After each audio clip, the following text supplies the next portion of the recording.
Whoa, I think we're live, Alec. I think this is Awesome. happening. Just want to thank everyone for coming here today.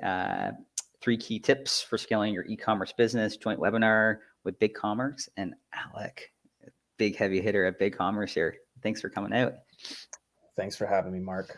Okay, we'll leave it for give everyone a minute or two to come in here. But where are you based again, Alec? I'm based in sunny Los Angeles, although Uh, this year has been a lot of rain. Oh, there you go. Yeah, I'm based out of Toronto, Canada. So it's actually I was about to say it's degrees, so it's 30. It's going to be like 30 degrees out today. So it's getting to the 80s Fahrenheit for you guys. Oh, that's pretty nice. Yeah. Oh, let's see. So let's see. You know what? I think we can get going on this. What do you think? So yeah, 3 key tips for scaling your e-commerce business. This is going to be a very fluid conversation. So we have 3 key topics that we're going to go into today. But first, I think it makes sense to talk about us. So Alec, would you like to do a quick introduction in terms of yourself and kind of your role with BigCommerce? Sure. Yeah, so I've been in e-commerce for 8 years or so, I think going on 9 years this year. I started out with a digital agency, building out sites on a number of different platforms, the usual suspects that you would see, and then transitioned, more into the product side, and joined BigCommerce from the Bundle B2B acquisition last year.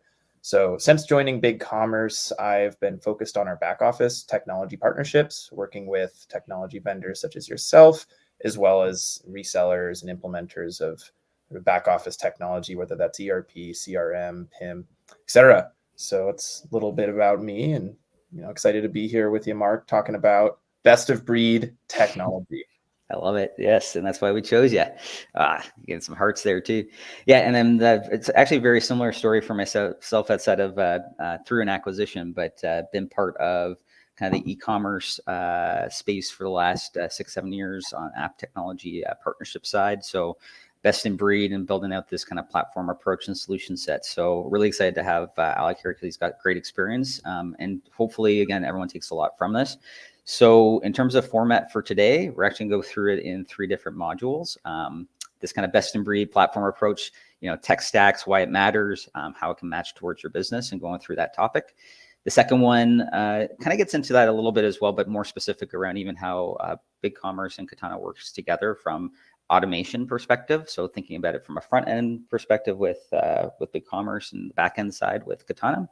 And then the last piece is just some ideas and thoughts around kind of nailing your marketing in terms of an approach that you can take with your e-commerce business as well. So this should take about 20 minutes or so in terms of the conversation, and then we're going to leave some times for questions at the end. There is available though in the chat box there. At any point, feel free to ask questions. We'll look to probably answer them towards the end. But yeah, very excited for everyone to be out here today, and let's get into the meat and potatoes here, Alex. So, with that being said, tech stacks to match your business needs. So, starting out here, I'm very curious just to understand this. What is this open SaaS thing that you got in here? What are we talking about? Yeah, so I think a lot of people are familiar with open source technology. If you're in the space about 8-9 years ago, you would have seen the majority of websites probably on the Magento open source or WooCommerce with WordPress. Many sites still on those platforms. You have a community of developers, and that code evolves over time as that community grows. So we have elements of that sort of open source and that our theming technology and our APIs are all sort of accessible by any developer on our platform, while our backend is completely sort of auto updating. It's multi-tenant SaaS. We're hosted on Google Cloud. We manage all of the hosting, security, your core sort of administration of the platform. So while you have flexibility of open source for the front end or to bring in your own technology to customize look and feel and functionality, we still provide all the benefits of a hosted solution where you don't have to worry about sort of the the database itself and managing, the scale of say a peak of orders or anything like that. We auto scale with our customers as they grow. So that's a little bit of sort of what we call open SaaS. I believe we coined that phrase a number of years back. I don't know how many people use it other than us, but we certainly like talking about that over here at BigCommerce. That's great. I was about to say, kind of bleeds nicely into kind of the next area. But in terms of open SaaS and platform as an approach, we've taken a very similar mindset, because I guess you have in this kind of closed loop world around kind of ERP systems or traditional ERP systems, which can be great, right, in terms of where you're at within your business cycle right now. Kind of everything in one, right? So it's on that specific provider, whether it's on premise or potentially an online cloud solution. Kind of have all the different I guess categorizations or areas of process that you're kind of needing accomplished. So whether it's on the e-commerce side, whether it's on the CRM side, on the accounting, finance, and reporting side, on the shipping and warehousing side. So this kind of just showcases kind of the new world as we see it, where especially for anyone going from scaling up from a small business owner all the way through to like a mid-sized business, you're starting to see that the complexity and kind of the areas where you want to be very specific around having a solution set that kind of meets your needs. There's certain areas where certain things just fit a lot better, and having that customizing and flexibility is kind of important. So what we've started to see is on certain things where we want to focus in on, where we're very strong in inventory, order management, in the production side of things. That's kind of our focus.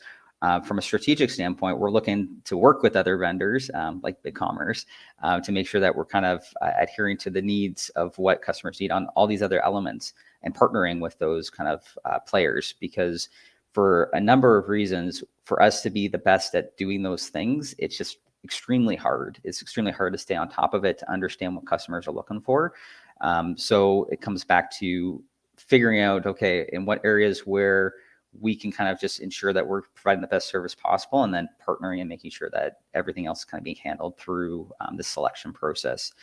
There's a couple other pieces as well, where when you think about this kind of scaling piece again, where, maybe on one side of things, I'll just use an example of like fulfillment. You might be doing your fulfillment in-house, and you have a solution set where it's great. Maybe the ERP system works right now as it should, and it's got a warehousing feature, but then you decide to expand yourself and you want the ability to basically outsource that fulfillment to a 3PL, a third-party logistic company, and you actually need, to connect into the warehouse management tool so that your inventory connects and everything kind of works properly.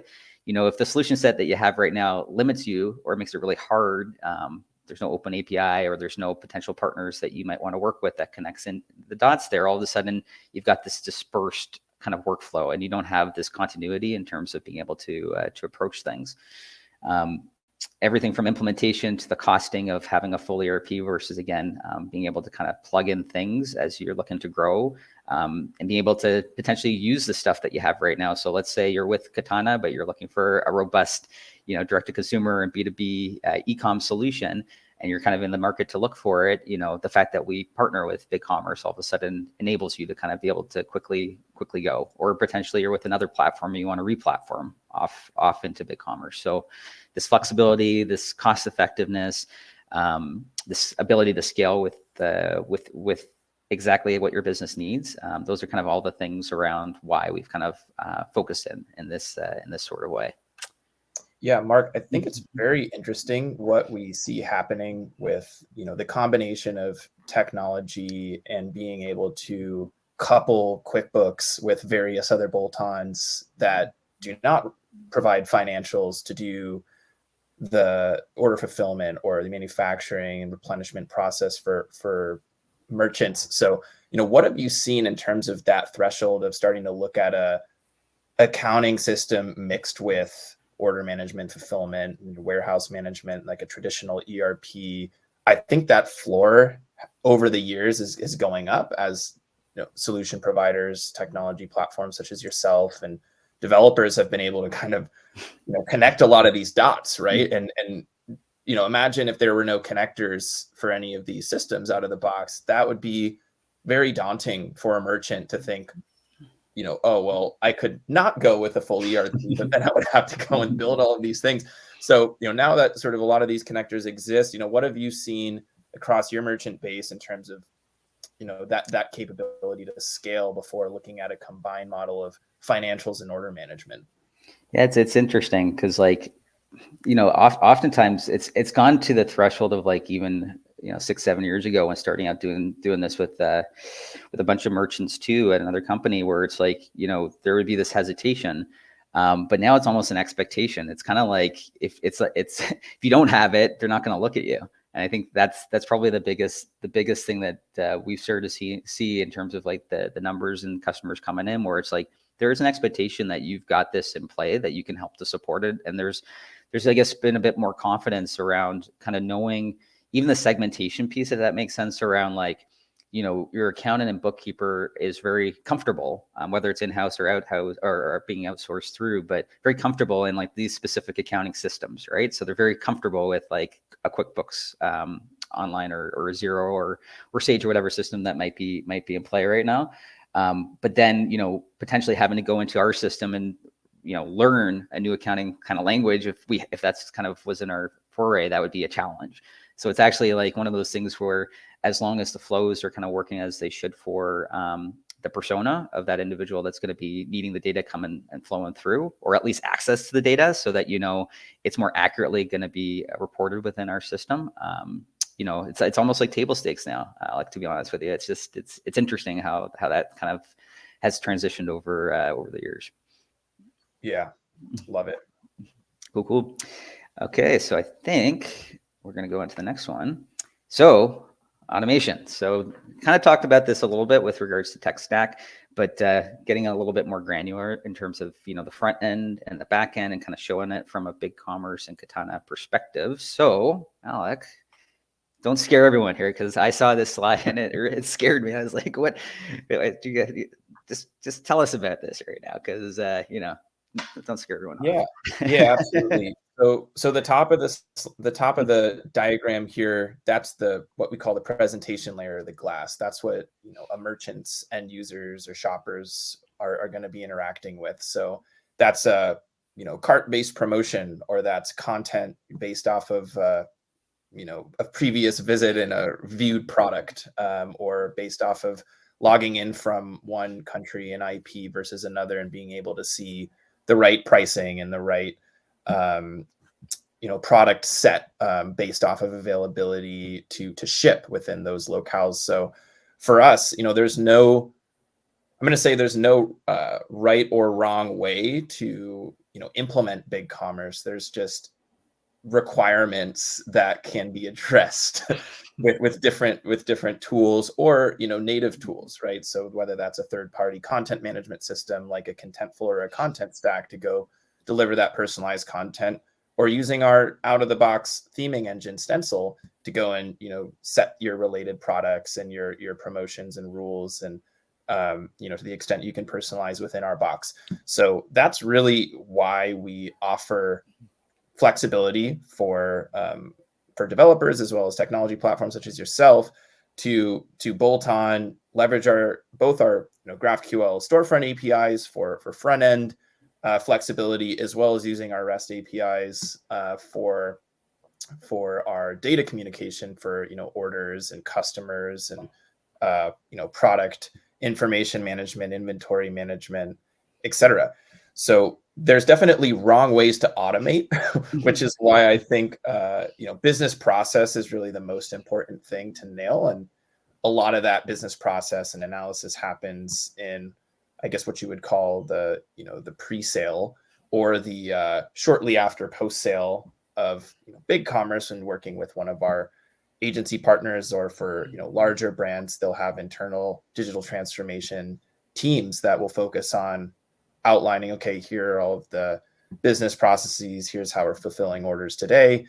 Orders dropped into an SFTP bucket. There's a script that goes and gets the order, and then there's somebody that goes and clicks a button to say fulfill this order. A packing slip is generated.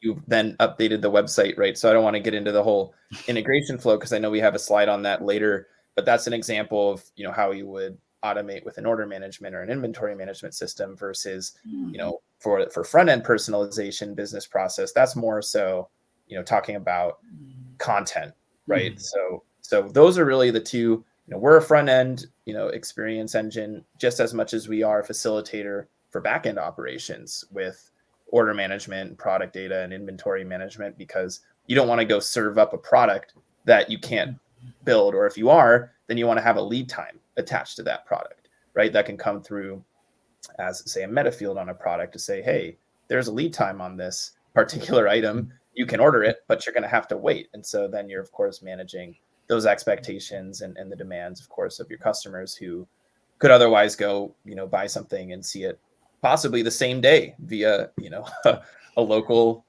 courier, right? Like an Uber or a DoorDash, right? We're all kind of on demand here. So being able to present content on the site that is authentic and your ability to fulfill within a reasonable period of time, that I think you're talking about table stakes. We're all now accustomed to a 2-day window, and that doesn't mean that that's our expectation in B2B. But if you're going direct to consumer and you're historically a B2B business and you're used to the expectations of those buyers, that's when you're really going to need to level up your automation to then go direct to consumer. And I think BigCommerce is a great platform to be able to do that without having to blow up your whole existing technology stack, right? Yeah, I'm gonna, because I know we were, we do practice these things beforehand to make sure it flows and everything's good for the audience here. But I'm gonna surplant your question that you had for me before. But that was like a main reason for wanting to work with BigCommerce, because of there's a combination of things where it's like there's a great product fit, but vision fit around being able to do these things. And as we're kind of continuing to go after even a more kind of maybe sophisticated, more upmarket business owner in terms of what they're looking for, it's like these are kind of the partnerships and things that you need, where the front end and back end kind of go hand in hand with each other. So like on our side of things, these are just a couple brief examples, but just being able to kind of leverage like our solution set to be able to look at inventory in different ways, whether it's like looking at it from status perspective, depending on like how you're kind of building out your products. If you're manufacturing yourself, you need to track both raw materials and finished good materials. You need to understand kind of the purchasing aspect of things as well. So if you got kind of things being manufactured outside of like, the factory itself, you have the ability to kind of track that and be able to kind of see what's going on in real time. And then some more advanced pieces around it too. So whether it's being able to do stock takes or barcode, incoming shipments, or managing inventory across multiple warehouses, those sorts of things are just incredibly important for a lot of the business owners that we work with. And then it's like funny going through it, because again, lots of things that both companies do together. But there's this data piece and transparency piece that's really important too. So being able to elevate and being able to understand kind of where things are at within like your production cycle and scheduling and the resources, and having the visibility to be able to give tasks to people on the floor who are actually manufacturing your product. Those are kind of the things where, with our solution set, you kind of enable that, and we can kind of take those orders coming in from BigCommerce and be able to kind of deliver against all those things. And then there's a couple other pieces in here, but I'm actually gonna keep going, because I think what's most important is actually how it works together. So really high level in terms of kind of the workflow pieces, being able to kind of visualize those orders coming in the production piece that we talked about before, and syncing stock levels. So that way on the BigCommerce side, you kind of know what you have available to sell. It's really important, especially I'd say in our system too, if you happen to be selling across multiple sales channels and marketplace channels, or you might be doing things manually and you need to kind of account for actually what's happening, you need to be able to have kind of a single source of truth, and that's where we come in there too. And then there's a variety of workflows. So depending on whether you're doing make to order, kind of building out in terms of those customizable, t-shirts or what have you that come in, and being able to kind of build that, per spec, or make to stock, and kind of building out the nuances that that, okay, we're driving low on what we have right now. We actually have to run a production so that we got enough in stock so that we can kind of hit the demand. Again, kind of comes back to that data decision making piece around things, but this is kind of that combined workflow and automation piece that's really important. And in terms of what we can do today, this just delivers against kind of the main pieces that customers are looking for today. So everything from like that initial import, so making sure that you've got your products and your customers and whatever those inventory takes might be, kind of coming in from BigCommerce. And then, as mentioned before, just being able to look at sales orders. So anything that's been that's kind of outstanding that hasn't been shipped or delivered, kind of coming into Katana, and then any future sales orders being able to come in. So you got, again, an understanding of what's in and kind of what needs to happen within a system, and be able to deliver back that once fulfillment comes out, that you're actually able to kind of mark that back out to BigCommerce.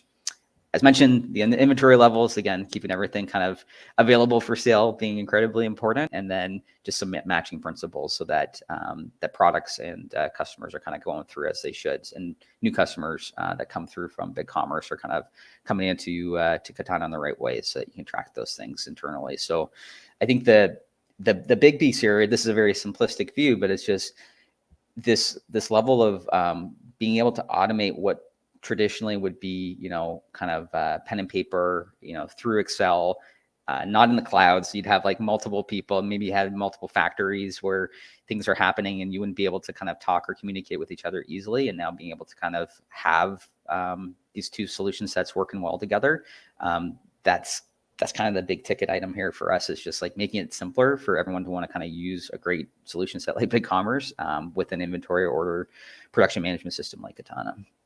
Yeah, I think another piece to call out here, which is very interesting, as manufacturers, right? If you're building products, chances are there's other businesses that want to, resell your products, right? So to that end, if I'm looking to do a mix of, direct to consumer as well as offering business to business sales online, the ability to then, feed in different types of orders. So a credit card order versus a pay on terms order, being able to differentiate that, I think, is also a key sort of value driver for BigCommerce and Katana, is being able to support both the business to business as well as the direct to consumer workflows.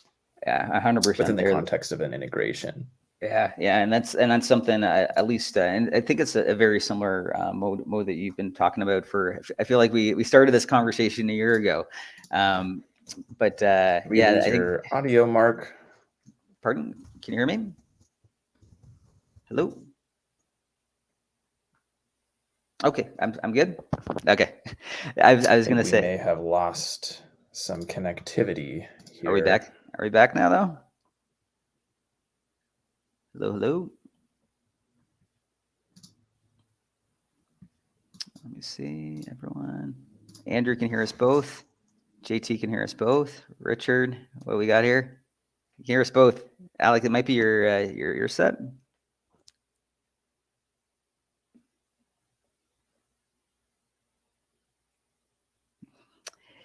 This is always the thing, right? The products work great together, but you get into a live webinar, and this is what happens.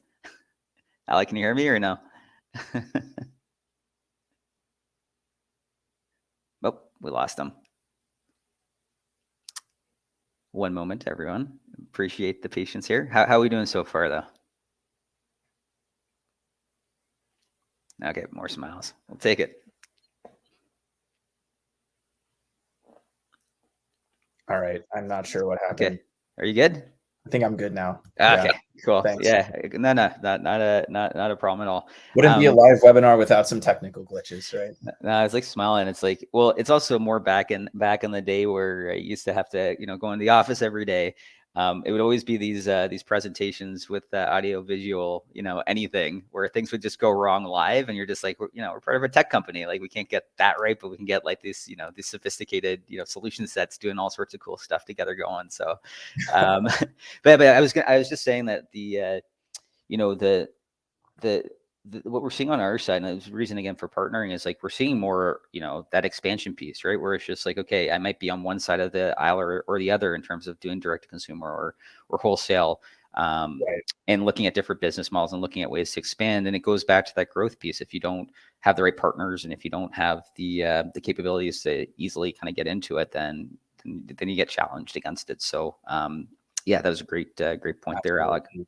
And I think one other piece on that, like product configurators, right? For Mhm. manufacturers, that's so important is, whether, you're selling to, the same, say I'm selling a widget to customer A with their logo versus customer B with their logo, them being able to then add their branding to the product and then sort of, okay, this is now your finished good, you're reselling this, but then the ability to then go back in and configure something else, in real time, 3D, these tools like 3Kit, and it's crazy. Like you can go and, drag, drop, sometimes like even with furniture, you can go and like take a picture of it and see how that looks in your room in real time. So much cool stuff you can do with like product configuration online that historically, would be done in a showroom or like with a rep. And now you can say, all right, you can do both. Like you can have the rep in an iPad with the showroom, but then they can place that order and, ship it to, you know, the, the retail location or to your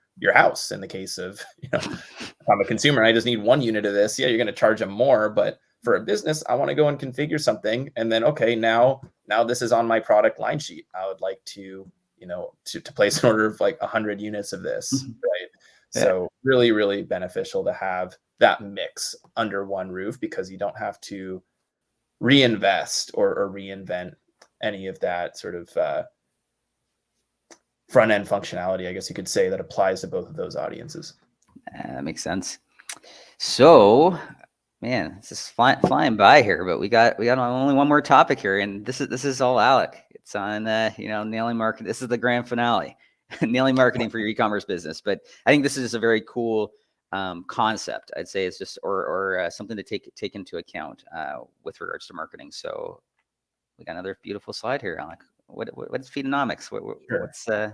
What's this all about? Yeah, so Feedonomics we acquired a couple of years ago now, and since then we've just seen really amazing synergies with our team and the Feedonomics team, sort of working together, talking to merchants about, okay, you're investing money in e-commerce, you're investing money in, say, ERP or automation. But now that you have your tech stack nailed and you have a scalable way to take orders where you don't have someone with a pen and paper and a dark room keying things in or on a spreadsheet, right? How can I pump more money and get more return on this investment? Selling on other marketplaces, selling on ad channels like Meta or Google or others, right? So Feedonomics is a full service product syndication and ad spend management platform. It's kind of a mouthful, but ultimately what that team of experts is going to do is take your product from point A, transform that data to points, B, C, D, E, F, and make sure that that product data from the descriptions, the hierarchy, category, taxonomy is all aligned to the best practices of those particular platforms. In this case, most of these are actually all of these are ad platforms, some of which also have marketplace functionality like Meta or I guess TikTok is starting to do some of that as well, where there's going to be a certain format that gets your product to the top in the fashion that you might be desiring, right? So that team, all they really focus on is helping brands sell more on these different channels, whether that's an ad channel or a marketplace. And the benefit of sort of the full service component is you don't really have to optimize your data internally for all of the hundreds of different channels and then reinvest your money on the channels that actually turn out to perform the best. So you can sort of dip your toe in to say, hey, I would like to enable Google Shopping. Great, there's a data feed for that. I already have my data in BigCommerce, or I have my data in Katana, and Katana put it into BigCommerce, right? Yeah. However, you have cleaned your data and presented it to an e-commerce shopper, that can then be transformed into all of these other channels and then optimized to sell on those channels. Now, what's great for manufacturers is that of course, if to the extent you don't have channel conflict with, a dealer that might serve a particular region, is that, you can sell at your full retail price. So you don't have to, uh, offer, discounts per se for bulk ordering. You can sell one off to the extent that you have some level of finished goods, Mhm. right? So if it's all built to order, all customized and bespoke, I don't think a lot of these ad channels have quite got there yet, where I can go and customize something within Google. I mean, I'm sure Google's thinking about offering that at some point, but um, the idea is, hey, I have some finished goods. They're ready to sell on my e-commerce direct site. Let's go and pump more juice into this, right? And to the extent you have that margin, which if you're a manufacturer, I would imagine that you would, if you're able to sell at your retail price, so long as you're adhering to MAP, and your dealers don't see you selling your product or undercutting on some of these channels. That's just more business for you because you're getting more eyeballs on your products. So that's why we acquired Feedonomics, was to help our merchants grow more on our platform. We play really well in the mid market, so merchants grow on our platform, very, very well in the 5 to 100 million range of online sales, and that's really our sweet spot. And Feedonomics aligns with that very well. A merchant that has seen some success, they've surpassed the couple $1 million mark online, and now I'm ready to go and open this up to, global channels or more ad spend. I'm ready to spend more money on ads because now I know my most profitable products, and I'm just going to focus on those and sell those the most, right? Yeah, I don't know why as you're going through, it's like it goes back. This is like the next level of like automating a thing that you might have to go, like you might have beforehand had to go to like an agency and like really try to figure out and determine. And it makes a ton of sense. I don't know why my head went right to something that's super creative around ChatGPT and Microsoft and that bespoke thing, where I could see in a world one day where it's just like it just literally goes out recommending this is the thing you should be buying to the buyer, and then it comes back through BigCommerce through to us being like, okay, make this for the customer. Like in the future, who knows? But for Yeah. now, this is awesome. This is great. You're saying until ChatGPT Yeah. replaces Feedonomics? No. Yeah. I No. think I think the benefit, right, is that, you can use AI within these Yeah. tools, and then the human interaction, of course, like that's how you interpret the data. Like I don't when AI can effectively like interpret like buying behavior and data, that's when I would be a little bit I don't know when that day will come, right? But what AI can do is it can help us get past that first like 30 or 40% of, all right, now we don't have to charge so much money on, reformatting product data, because say like AI can do that for us. But, True. can AI analyze like the buying behavior of someone on Snap and that demographic versus someone on Meta, and then Mhm. decide what particular products? Maybe it can, right? But once that happens, then the human interaction is going to, right? Yeah. So that team is going to have to then take the bar from that point and say, all right, now that we know all of this, we have all of this information, what do we do with it? Exactly. Then you Yes. go ask ChatGPT, what do I do with this information? All right, you get some ideas, but then it's like, all right, how do you actually action and make decisions? Yeah. the Yeah. the robots can't make all the decisions for you, right? They can help inform those decisions and get you to a decision faster. And I think that is really where we're focused with that particular area. No, it makes sense. And apologies, I went down a rabbit hole there of the bespoke thing just hit That me in would the be a head right tech there. Yeah. webinar if we didn't talk about I know. AI. The future, right? But the future is right here, right now. So that's the whole point. So I think that's basically it for today.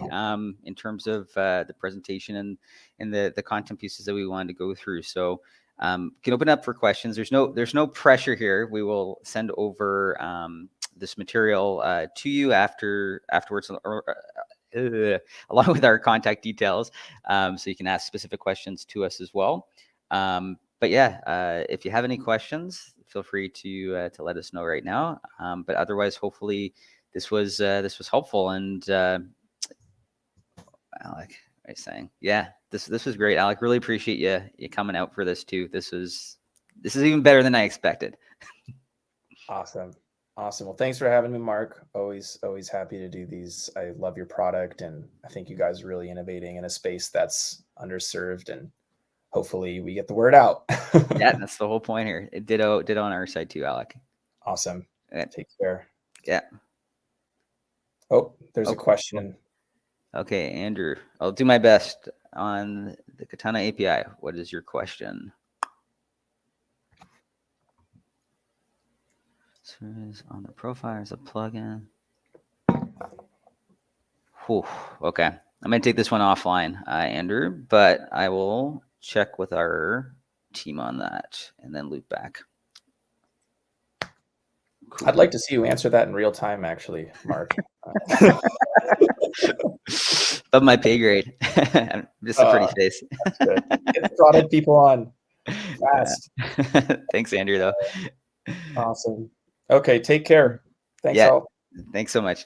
Bye now. Bye.